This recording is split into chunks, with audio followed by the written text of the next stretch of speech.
Sanibonani, good evening and welcome to episode 351 of the Private Property Podcast. I'm your host, Uzamantungwa Khumalo. It's the Wednesday edition of the Private Property Podcast. If you join us for the first time, welcome to an incredible family. We will always tackle all things relating to real estate, help each other on our property journeys, and absolutely love supporting each other, sharing tips and tricks with one another. Do make sure that you follow us across our other social media pages and join the rest of the other family members. And if you're watching us on Facebook, you will see all the love that we always get from the other members of the family. And of course, to our regular viewers, welcome back. You know how we do it. Every single weekday, you and I have an appointment at 7 p.m. where we're always in conversation with a property expert who helps us navigate our property journey. Doesn't matter where you are in the property journey, this is your one-stop shop where we're always tackling some or other thing relating to property. And of course, you also know that you can catch other amazing shows on our social media platforms. It is a Wednesday, so ST Class and is going to be coming to your screens with the First Time Home Buyers Show. And every Tuesdays and Thursdays, Umbali Nwoko brings you the Farming Podcast. And she's running a great series, the gardening series, that I'm absolutely loving. Yesterday it debuted, looks absolutely beautiful. So do make sure to keep up with that one, especially if you're running your own garden. Many of you know I've got green fingers and trying to grow my own veggies and herbs. It's actually currently raining now. That's why I'm even wearing headphones. We, for the first time, experiencing heavy rains and thunder. So I know that the garden is going to be quite happy for that one. So do make sure that you tune into that show to get those tips and tricks to tend to your garden. And every Mondays and Fridays, Chad brings you the Home Shoppers Show, where he's always giving us amazing tours of exquisite properties that you can find on www.privatepropertypodcast.co.za. privateproperty.co.za. And those are the great shows that you can catch every single weekday at 8 p.m. right here across Private Property's social media pages. And of course, there's myself, Khumalo, every weekday at 7 p.m. on your screens talking property. And before we get to this evening's conversation that I'm very excited about, it's part 2 of a conversation that we had during Wills Week, looking at the importance of having a will. And I'm joined by Adolf Van Niekerk. Before I even introduce him, remember that we're running that competition on our Facebook page. And this evening, I think it's one of those things, we want to give away this money all the time. So halfway through the show, we'll get a sense of who is this evening's winner and if they're going to walk away with the money in the money bag. I think we're back at 500 rands in the money bag, if I remember. Or I think it may have rolled over. My memory is now a bit dodgy. And of course, all you have to do to enter that competition at home is to respond to and comment rather to the post that we've put up on our Facebook page, is the pinned post. And make sure that you're watching us live on the show in order to claim your prize. I see the money in the money bag is 1,000 rands. So that's how much you stand a chance of winning. It's actually a great way to end off the quarter. It's month end. Having that little bit of extra cash is always a good idea. Well, let's get into it this evening. I am joined by Adolf Van Niekerk, who's a head of Business Development Virtual. Adolf, good evening, and thank you so much for coming back to part 2 of our conversation this evening. Hi, Zama. How's it to all the viewers? It's awesome to be back. Thanks. I think, Adolf, before we even get to part 2 of the conversation, for some of the viewers who missed the first bit, definitely urge you to listen to it. We had Adolf, in September during Wills Week, and we're really exploring the importance of having a will and looked at what even goes into a will. One of the big things that came out of that conversation was you obviously have to have witnesses that sign the will, and the fundamentally big thing that we came up with, because I think many of us sometimes struggle with it, and by no fault of our own, is that you cannot have the witnesses be the beneficiaries, because that is going to create havoc that you do not want. So even if we already know you're drafting it as a family and everybody's happy, witnesses should not be the people who are beneficiaries of that particular will. And I think, Adolf, I'm already not going to even have a start at the very top, because we already covered so much. So for the people who missed part 1, definitely go to part 1. We're going to pick it up from where we left off, because I already said that there was still so much I wanted us to go through and still cover. And I think, Adolf, where we had actually, left off, because we now got a sense of, make sure that you don't have destroy a previous will the moment you sort of want to update your will. So sometimes instead of updating it manually and scratching off things that could be disputed, rather just destroy that other one and always have only one, copy of your will, or one version of your will. Now, when we pick it up from there, because that's actually where we left it off last year, in the event, 2 weeks ago. So in the event where you then make the amendments, and I think give us a few tips with people who perhaps may not, as I just said, may not, let's say, scratch, or rather who may not create a new will, but still just want to make amendments there. So what for people who are going to make, amendments to the new will, what are some of the things that they need to make sure that they are still in place with that particular will? Because I think sometimes they think, I did all those other things, I had witnesses, maybe this one, it's just me and I submitted. So what are still some of the fundamentals when you then make that amendment to the will? Okay, thanks, Alma. So what I understand is then we have a scenario, and you must help me write that the person will not retype the whole will. You will make an amendment on the will with a pen. And so the most important thing is first do it as neatly as possible. So be very precise on which words or phrases you are deleting with your pen. Then make 100% sure that you write that if it must be a massive paragraph that you want to delete, make it clear that you are deleting that paragraph. But usually people want to just fix the date of birth, or they just want to fix the name of the car or the name of the property, or they just want to delete that property. So make sure you delete just the word or the phrase that's necessary. Then if it's a joint will, make sure you and the testator and the testatrix sign in full with the witnesses. The witnesses must sign in full wherever there's amendments. And that's the simplest you can keep it. As soon as I said again, as soon as you start to make an amendment on the top of the page and at the bottom of the page, and then the third page in the middle, it's becoming a bit messy. So rather than just type the will or do the will from scratch.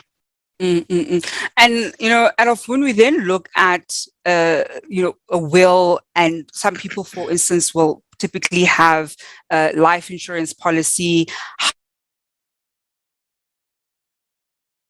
How do those two then sort of link up? Because I think a lot of us, and when I say us, I really want to say, Black people will have life policies or funeral cover sometimes, and a will won't necessarily be in place for the most part. And we'd have instances where, family members or siblings are fighting for the mother's life insurance policy amount. So how do those two then kind of relate to each other?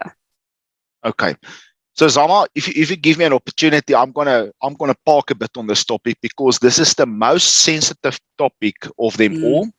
And also we are experiencing in our industry, in the fiduciary environment, and where the executors need to wind up their estate. This is where the biggest challenges comes up. And let me explain to you why. So life insurance creates, in general, liquidity in the estate. And if I say liquidity, I refer to cash being available to the executor or to the family to settle debt. So that once the property had a bond, for example, the bond can be settled and the property can be transferred.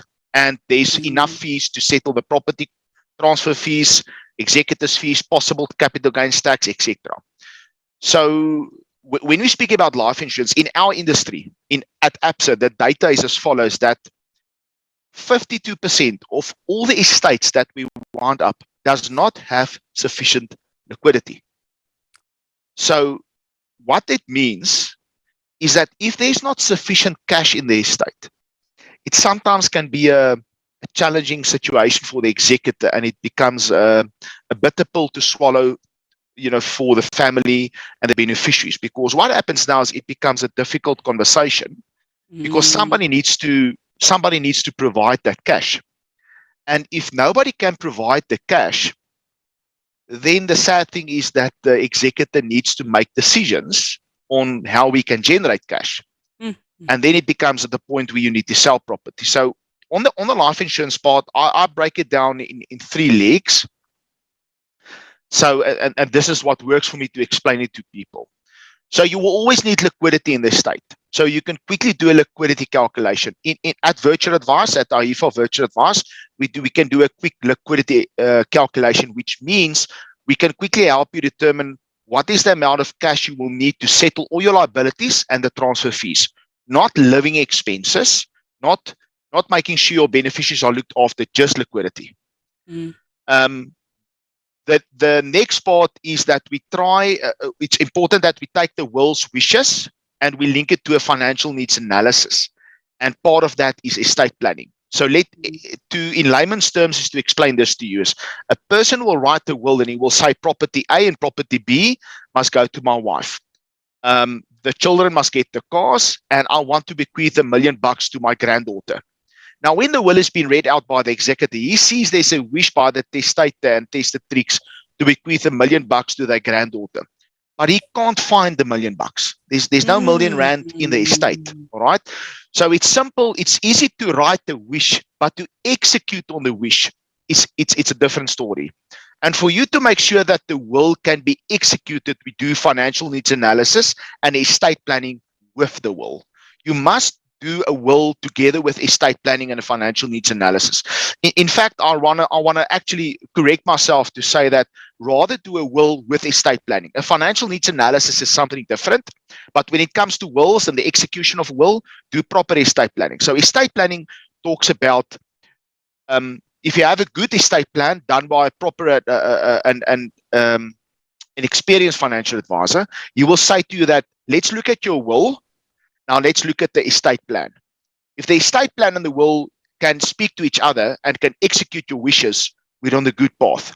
And what I always suggest to customers and the public is to make sure that your estate plan and your will is together at one place in a file. So for simple reasons, if the executor then must start working on the estate and he's got the estate plan, you can see that, okay, it was prepared that this life insurance will be bequeathed to this person, and this life insurance will go to this estate, and this life insurance was planned to settle this debt. So it makes the life of the executor much easier, and it doesn't give any headaches to the beneficiaries in the air and the people that must benefit from the estate. So another thing that's important is we recommend that once you do a estate plan and the will, do a financial needs analysis. So the financial needs analysis is once the estate has been rounded up and the estate planning was executed with the will, then there's people that will need to live from the money that you left them. And especially if you were the main breadwinner and you were the one that brought 80 or 90% of income home, those people, and I said it before, if I have a property and I've got 3 cars, but I can't pay the petrol and the insurance, and I can't take the children to the school, and I can't feed them, what's the use? I will start to sell off those assets to just live off it. So a financial needs analysis, what it says is you take what you describe what you need, you describe what you have, and in the middle there's a gap, and we call it the shortfall. And we determine with the financial needs analysis what is the shortfall. And it determines, for example, if you are 30 years old and you pass away today, how long would you like to provide for your wife and your children? So usually it's another 30 or 40 years. So the older you get, the shorter the gap becomes, because you should have lesser dependents. So the shortfall becomes less. But the younger you are and the more dependents you have, the bigger the shortfall. I don't know if that addresses a bit of the insurance with the will a bit. Adolf, not only does it address it, but it actually links it even in a way that I hadn't thought through. And I suppose it's also because no children, no dependents, so really don't think about it too much. And you're correct. I think oftentimes we'll say, if you've got a property or whatever, let's say it's a car and it might not even be paid up, you're giving XYZ, when actually there was still quite a bit of debt in those things that you're also trying to pass over. And I think it actually leads very well then to my next question, which is, in the event that there's outstanding debt, for instance, on a home loan, so whether it's only, for example, the primary residence, or if you've got investment properties, but when you essentially have a home loan, does the beneficiary of the will also inherit that particular, we'll say, problem? So the house, 2 million, when you pass away, it's still owing 1.5. So is the beneficiary getting almost inheriting that 1.5, debt? How does it then, effectively work out? So Zama, again, a great question, and I'm gonna be bold and use me and my wife as an example, and how I've done our estate planning. So with our estate planning, I made it clear to I explained to my wife that there will not be cash in the estate, but there will be enough money paid out to her to settle the liabilities. Okay. So for example, we have planned it in this way, and I'm not saying this is the answer. I'm saying you're advising you can sit, but for us, my need was this, that Yolandi will receive money upon my death, and that the executor will come to her and say to her, listen, you are the beneficiary for property A and assets B and C and D, but there's no cash in the estate. Adolf did not leave any money bequeathed to the estate. He did a lot of life insurance policies, but it was all bequeathed to you. So how are you going to do this? And then Yolandi is prepared, because I shared the estate planning with her, and she will go to the executor. No issue.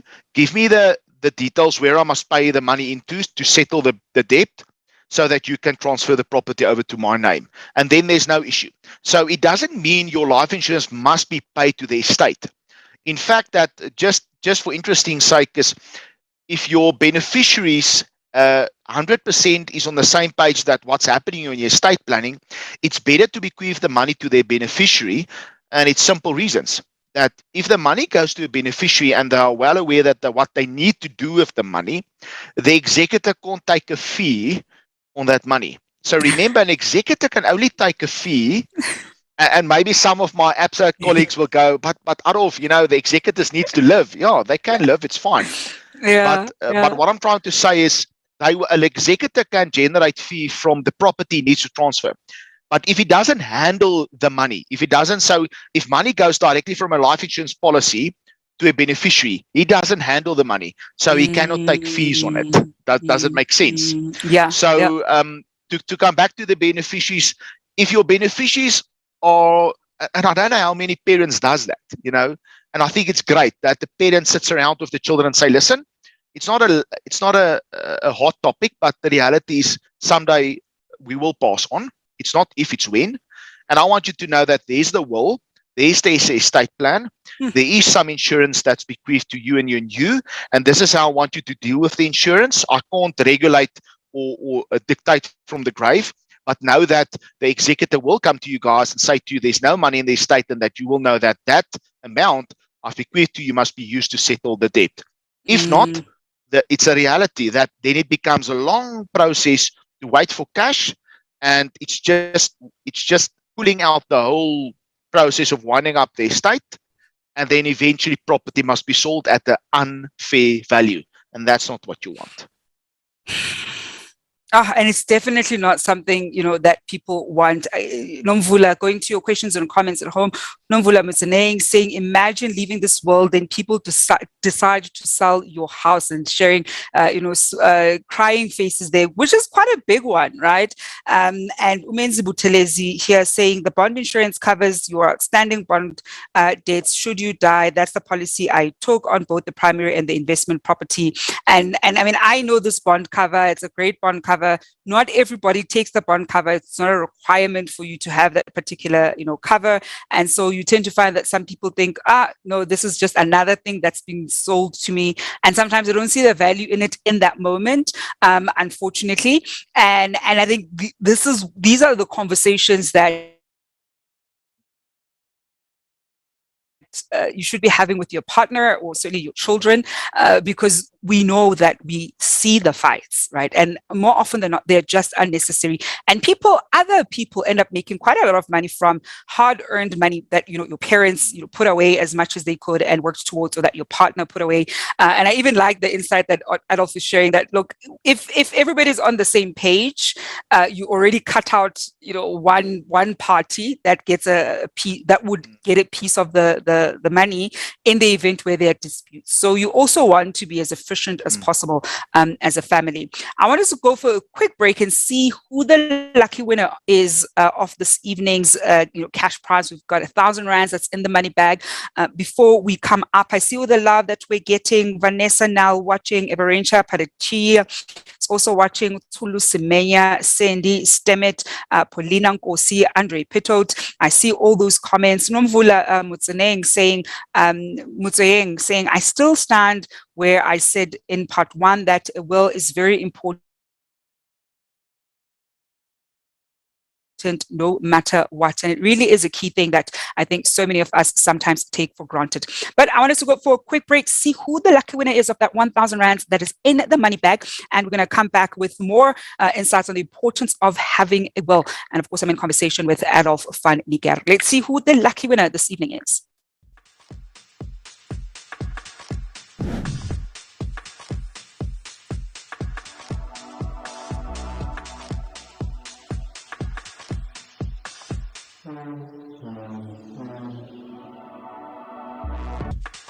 And this evening's winner is TK Khumalo. Bulazumnyama, I hope you're watching wherever you are. TK Khumalo is the lucky winner. I can confirm I don't know who TK Khumalo is, so it's not an inside thing. And I do hope that if they're watching, they'll be able to claim that prize. Ontungwa are always winners, so I do hope he's at the very least able to make sure that he comes on to claim that 1,000 rands. I won't congratulate him just yet, because we need to make sure that he comes in, or that rather he is already in, to claim that prize. Adolf, one of the things I'm keen to hear, because you've even shared it as we're sharing, the way that you've planned your own family estate. Is there a limit on the number of different life policies that you can get? Or can I get, a life policy? Let's say, for example, I make all of them R1 million, but with 4 different, service providers, as opposed to having one that is 4 million rands. Like, is there a limit when it comes to life policies that we take in terms of the number of policies? So Zama, again, it's a great question, and sorry, there's a lot of there's a big storm on this side. So if the signal goes lost, I apologize. But to come back to your question, you can't limit the amount of policies. But when you go to insurer, I think everybody needs to understand the insurer is willing to take the risk for a premium. So the insurer will then determine how much insurance you need to especially keep your living standards, and what is a type when it comes to enriching. So, for example, the sad thing is, Zama, we get, unfortunately, we're in a broken world, and we've got fraudsters out there. So when you usually apply for life insurance, they don't look at the amount of policies you have. They look at the amount of cover you have for a certain benefit. So, for example, you've got life cover, then you've got disability cover, and then you've got income protection and rare disease. So there's one benefit which we call rare disease, that covers cancer and stroke and heart attacks, etc., and rare diseases. There's no limit, but the standard in the industry is in the norm is 4.5 million. But when it comes to income protection, lump sum disability, and life cover, the only limit that determines is your current living lifestyle. So when you apply, your insurer should ask you what is your current gross income and what is your current living expenses, especially when it comes to determining how much cover they think is fair, but they have their calculations. So it does happen sometimes that people will apply, especially when it comes to business assurance. So when, example, a property owner wants to cover his commercial property and they apply for insurance, and the insurer will ask, but do you have other insurance in place to cover this property upon death or disability? If he says yes, then they will do investigation with other insurers. So there's a body, I think it's called ASISA, and they go and check. So all the life insurance is linked to this system, and they go and see what is the type of insurance and the amount that you have. The bottom line is you can have 100 policies, but the value and the total sum assured of all the policies combined, there is a limit, and it depending on your income and your needs. So there is always a rule that the insurer will apply. So that means, Adolf, I can't, decide, look, I'm going to take up life insurance that's for 60 million rands when I'm nowhere near that lifestyle at the moment. And even if I say, look, I'll take the premium. So even if the premium is, 12,000 rands a month, I'm like, it's fine. I'll take the premium as long as the payout is going to be 60 million rands. I also understand it, because I think at some point you're not trying to, as you were saying, enrich. I think one of the key things with that kind of insurance is that you want to make sure that your death doesn't, financially cripple your family, or sometimes even has them, losing things, having to get out of school, or not being able to maintain the kind of lifestyle that they had prior to you passing away. Now, Adolf, then what happens in the event where a minor is a beneficiary? How is that impacted when it comes to how the will gets executed? Okay, passionate about this, Zama, thanks. I actually get goosebumps when you ask this question. So the first thing that must come to mind is, remember, the law of a minor is that it's a person that's under 18 years old. So if you just think about this for a moment, and you take it that, let's say, we had a child that's 10 years old, and we pass away, both me and my wife, in a car accident. Touches So wood. there's, yeah. I mean, but anyway, I'll get you. When we have a proper estate plan and a will in place, it's critical in that will is that it's who's the guardian of that child. And you usually want to appoint a guardian that is not, he or she is financially independent. So meaning, they don't want to be like Jaws and await an opportunity to, here's money coming from Adolf Van Niekerk's estate, So the person must be financially sound. He must know how to work with money, and is there to look for the benefit of your child. So that's the first thing. Who will be your guardian? The second thing is on the will, is make sure you refer and your wish is that a testamentary trust is drafted and that the trust for the child is immediately set up once you pass away. So all that it happens, I want to explain it as a safe haven. So it's like a net where all the money for your child is going into this account, but nobody can come and fetch this money without approval from the trustees.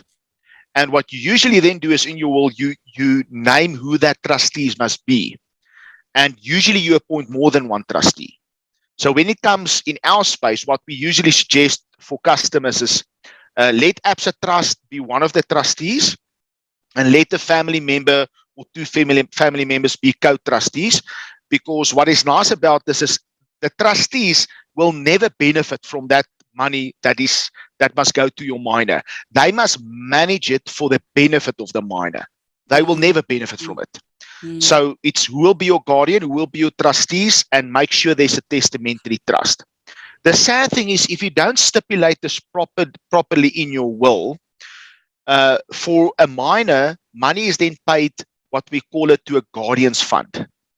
And the guardian's fund will then, it's fine, they will keep the money for the minor, but only until age 18. And that's where the other challenge now comes in. And just think about this, Zama. When you and me were still 18 years old, and let's say at that stage, for whatever reason, we inherited $5 million, and the money must be paid out because there was not a proper testamentary trust in place. What would you do with $5 million when you're 18 years old? Okay, and how many friends will you have? Look, I mean, Adolf, I won't lie. At 18, I actually already had an interest in property. I would have probably bought a building and wouldn't have done thorough research. That's right? you. Okay. But I know many of us would have bought a car probably, and all sorts of crazy things, and probably hosting all kinds of parties. Yeah. And I've seen those stories, unfortunately, where at 18, you're suddenly a millionaire at a drop of a hat, and often within a year, 2 years max, all of it is gone. And you don't even have, an asset that's paid off to show for it. And you'd be like, there was a time there was 3 million in my account that literally went in, and you're swiping and swiping everywhere. And it's always just so sad to hear of those stories. So to come back, exactly. So I had the scenario where an advisor said that he's sitting with a problem. There's a testimony trust drafted, but the age was still 21. So when we advise customers, we advise that age when you will give the minor the access to that money, you can determine that age, but don't think it will not be for the benefit of the minor. And remember, what happens is when your minor or when your child needs to go to school, needs to study, needs to drive to the college, needs clothes, it's not that the trustees will not look after the beneficiaries' needs, the minor's needs, but they will manage and determine what is a need and what is a want. And that's where the balance comes in. And the purpose of the trustees then will be to say, it's clearly stipulated that our testamentary trust says that you will only have access to this money at age 25 or 30. In the meantime, we will make sure that your studies are paid for, that you get a living expense, that you get a property, to live in, that you get a car to drive, and that you have clothes to wear, and you've got medical scheme. But we're not going to waste money. We're going to preserve it as much as possible. And that's the benefit of a proper drafted testamentary trust in your will. And Adolf, when we then talk about that testamentary trust, one of the things a financial advisor I was speaking to and having this conversation with, and even other friends who when we talk about wills, is this notion of sort of running people's lives from the grave, because some wills can be quite hectic, and it's almost you're still dictating from the grave. Are parents, loved ones, whoever drafts this will, can you make one of the provisions, for instance? So you already say that, let's say that you make the full amount at age, let's say 21. Are you able to also, for instance, include that at that age, whether it's 21 or 25, sometimes I've seen where it's 30, that they must already have, for instance, an honors degree, and that in the end, failure to have obtained, tertiary degree X, then you can't give it. So it's either it's at 25 on condition that education level X is met, and if it's not met by, let's say, age 28, for instance, then this money goes to charity, for instance. Like, is that something that can actually be included in a will? I mean, I've heard of very few rare instances, and I know some parents already are preemptively thinking, we're having open conversations. We're telling the children, there's this money, there's this will, there's this, and we know we're doing it from preparing the children. They're already going to be, in shock should parents pass away. But unfortunately, out of the flip side of it, we also know that kids can get very easily lazy and complacent, knowing that, well, I mean, I know at 21 I'm going to get 3 million. Why do I need to do, anything? And even though from 18 to 21, they're being taken care of, but there isn't that sense of, I'm now taking responsibility. I still want to be, a member of society. Are parents able to put, provisions of that nature? Okay, so Zama, the answer is yes. I mean, they can put as many and as much conditions as they want to. The sensitivity about this is, and I just want to come back to what I spoke about the children. That open conversation with the children, usually you will have with a person that's an adult and that knows how to deal with money. A person that's a minor, you don't have that conversation with him. You have that conversation with your trustees that's on your will and the guardian that's been nominated on your will. They need to know about this. So usually, I mean, if you take the sad, examples where with COVID, the children loses their mum and their dad, and it's young parents and the young children, they don't need to know about the detail. But what they need to know is once they get older, they will hear that their parents drafted a great will and a trust for them, and they made sure that there's a good guardian and a good trustee set up for them that protected their money, so that when they get older and they've got more they've got better stewardship and value for money, they will know what to do with it. So to come back is, you can put the conditions, but we also had some court cases in the past where the husband, for example, wrote that he wants his wife to receive this amount of living expenses. But the thing is, he drafted the will in 1980, and then he passed away in 2010. So he never amended his will. So then there was a court case to say, but what was the intention of the testator? And then it becomes, and remember, the trustees cannot go over and above what is the rule set up in the testamentary trust. They must adhere to that rule. So all I'm saying is that you must be very careful why you want to put certain conditions. But I must also be honest with you that we had circumstances where the parents come to us and say, listen, my child cannot work with money. My child is 45 years old, and this is happening. And we must then still make sure that there's a trust for this 45-year-old, 45-year-old child, because they use it on the wrong stuff. So then the children comes and say, but why must this money go in the trust? Your parents wanted to make sure that you get benefit from this money as long as possible. So we are just executing what your parents wanted to us. So it's about the why you put that condition and how stringent you want to be. But you can put the conditions whatever you want. But Just be careful that you don't, as you say, dictate from your intention must be valid, Zama. The intention is always a question. And we're running out of time again, because this really is one of those. I almost think we must do a series when it comes to this, because it's a pressure point for us.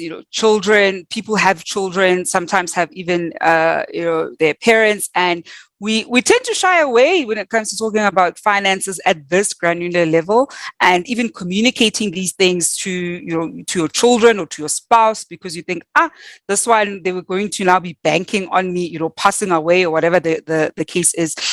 Before I wrap up, though, Adolf, what then becomes the time frame of estates being wound up? Because we hear stories of sometimes even 4 or 5 years after somebody has passed away, and estate still hasn't been wound up.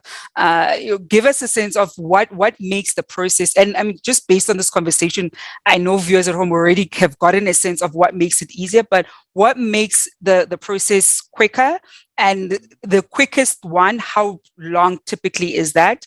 And what are some of the challenges that then make it so drawn out that you sometimes still have people who are like 7 years, after somebody has passed away, and the estate still hasn't been adequately wound up? Okay. So, Zama, pre-COVID, when everything was in place, your will was in place, there's sufficient liquidity, there's a proper plan drafted, everybody knows what to do, and the executor doesn't have to run around. It took 6 months to settle an estate. Past COVID, when everything is in place, we're speaking about 9 months to a year, and the reason is because of the amount of estates that must be registered and distributed and resolved with the Master of the High Court. So there's too many work and too little resources. So you can now prepare yourself for, I will be conservative to say a year. And the sad thing is, if the will and the liquidity and the estate planning is not in place and not properly planned, then the time is unlimited. I mean, we still know, I'm sure there's people watching that says it's been 5 years, it's 10 years. We don't know when the estate will be wound up. So my suggestion is, we always speak about this. Go and review your will. Make sure that you're comfortable with how money must be distributed and if there's sufficient funds. Speak to your trusted advisors or family and let them know where the will is and what must happen. And if you can trust your family and relatives, do so. But it will make their lives much easier, Zama, if you just plan properly. It's like writing an exam. I spoke to you about my exam that I wrote last week.